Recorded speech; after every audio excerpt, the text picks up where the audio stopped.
Hello friends बहुत दिনৰ পাছত মই নতুন ভিডিও লৈ আহিছো সবে ভাবিছে চাগে ইয়াৰ কি হল হিন্দীত বকি বকি ভিডিও বনাই আছিল এতিয়া ফটোকে আসামিজ হৈ গল মই চেঞ্জ কৰাৰ কাৰণ এটোৱে হয় যে নতুন বছৰৰ পৰা মই ভাবি লৈছিলো যে যি ভিডিও বনাম অসমীয়াত কৈ বনাম নিজৰ মাতৃভাষা কৈ বনাম আৰু বহুত কমেন্টও আহিছিলে যে হিন্দীত কিয় বকি আছে আসামিজত বকা আকৌ কি হৈছে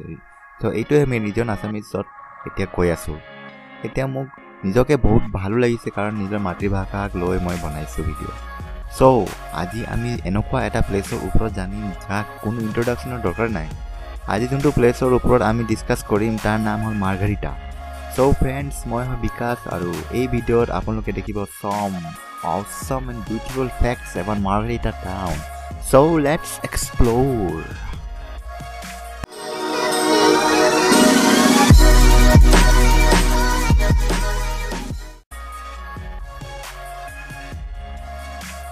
মাৰ্গাৰিটা এটা সেন্সাস টাউন হয় যোনটো তিনচুকীয়া ডিস্ট্ৰিক্টৰ আন্ডাৰত পৰে এই সৰু টাউনখন বহুত ধুনীয়া ধুনীয়া বস্তুৰে ভৰি পৰি আছে ইয়াত হিলছ আছে বহুত টি গাৰ্ডেনছ আছে ডাঙৰ ডাঙৰ ফৰেষ্ট আছে আৰু এটা ধুনীয়া দিহিং ৰিভাৰ আছে ইয়াত এটা বহুত ধুনীয়া গল্ফ কোৰ্সও আছে which is situated at the foot of the hills আৰু ইয়াৰ কাষেদি এটা ঝৰ্ণা বৈ থাকে দেখিবলৈ বহুত ধুনীয়া লাগে মাৰ্গাৰিটা সৰু টাউন বুলিতো কোৱা হয় কিন্তু ইয়াত বহুত ভাল ভাল ডাঙৰ ডাঙৰ হস্পিটেলছ আছে বহুত কেখন স্কুলছ আৰু কলেজেছো আছে আৰু বহুত মানুহ ইয়াৰ অপূৰ্ব সৌন্দৰ্যতা উপভোগ কৰিবলৈ বহুত বেলেগ বেলেগ ঠাইৰ পৰা আহে মাৰ্গাৰিটা নামটো 19th centuryত ইটালিয়ান কুইনৰ পৰা পোৱা হৈছিল মাৰ্গাৰিটা ফেমাস আছে কোলেৰিছ কাৰ্নেল যোনটো ডেভেলপ ব্ৰিটিছে কৰিছিলে কোল ইণ্ডিয়া লিমিটেড ইয়াৰ সবচে ডাঙৰ ইণ্ডাষ্ট্ৰী হয় মাৰ্গাৰিটা কোল কুইন বুলিও কোৱা হয় আৰু এই প্লেস কোল বিজনেছৰ কাৰণে ফেমাস আছে ইয়াৰ বাহিৰেও বহুত প্লাইউড ফেক্টৰীছো ইয়াত দেখিব পোৱা যায় ইয়াৰ বাহিৰেও বহুত প্লাইউড ফেক্টৰীছো ইয়াত দেখিব পোৱা যায় 2001 ৰ ইণ্ডিয়ান সেন্সাছৰ মতে মাৰ্গাৰিটা টোটাল পপুলেশ্যন হয় 23,836 মেলৰ পপুলেশ্যন আছে 52% আৰু ফিমেলৰ টোটাল পপুলেশ্যন আছে 48% মাৰ্গাৰিটাৰ এভাৰেজ লিটাৰেচি ৰেট হয় 76% যোনটো নেশ্যনেল লিটাৰেচি ৰেট 56% পৰা বহুত হাই হয় মেল লিটাৰেচি ৰেট হয় 81% আৰু ফিমেল লিটাৰেচি ৰেট হয় 71% মাৰ্গাৰিটা 6% যোনটো পপুলেশ্যন আছে সেই পপুলেশ্যন 6 বছৰ তলৰ লৰা ছোৱালীবোৰৰ হয় যোনবোৰ জনগোষ্ঠী ইয়াত থাকে সেইবোৰ হ'ল আহোম চুতীয়া মৰাণ নেপালী বিহাৰী সিংফো মটক এটসেট্ৰা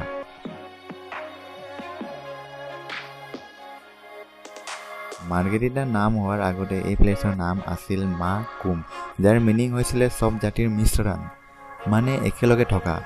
মাৰ্গাৰিটা নামটো ইয়াত 19th centuryত থকা ব্ৰিটিছ কুইন এজনীৰ পৰা পোৱা হৈছে এই কুইনৰ নাম হয় কুইন মাৰ্গাৰিটা কুইনজনীৰ নামে কুইন মাৰ্গাৰিটা আছিল মাৰ্গাৰিটা প্লেসখনত বহুত জাতি জনগোষ্ঠীৰ মানুহ বাস কৰে মেইনটো আসামিজ বেংগলী নেপালী ওড়িয়া এইবোৰ হয় আৰু ইয়াৰ বাহিৰেও বহুত এনেকুৱা জাতি ইয়াত আছে যাক কাম কৰোৱাবলৈ ব্ৰিটিছ দিনত বেলেগ বেলেগ ঠাইৰ পৰা অনা হৈছিল সেইকেইটা হ'ল বিহাৰী উত্তৰ প্ৰদেশী আৰু বহুত সাউথ ইণ্ডিয়ান মানুহ মেইন জাতি যোনটো ইয়াত থাকে হেতু হ'ল হিন্দুজ তাৰ পাছে পাছে আছে মুছলিমছ আৰু তাৰ পাছত আছে খ্ৰীষ্টিয়ান বিভিন্ন জাতি থকাৰ বাবে বহুত ধৰণৰ ফেষ্টিভেলছ ইয়াত আয়োজন বা পতা হয় তাৰে ভিতৰত যোনকেইটা মেইনলি ইয়াত সেলিব্ৰেট কৰা ফেষ্টিভেল সেইকেইটা হ'ল বিহু মেডাম মেফি দুৰ্গা পূজা ভাইটিকা হোলি দিৱালী ছট পূজা বুদ্ধ পূৰ্ণিমা ঈদ খ্ৰীষ্টমাছ এটসেট্ৰা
अगर ये वीडियो को पसंद आए तो लाइक कर दो और कमेंट भी कर देना। एंड प्लीज़ यार सब्सक्राइब तो ज़रूर कर दो इस बटन पर क्लिक करके, क्योंकि मैं ऐसे ही इंटरेस्टिंग कंटेंट लाता रहूँगा।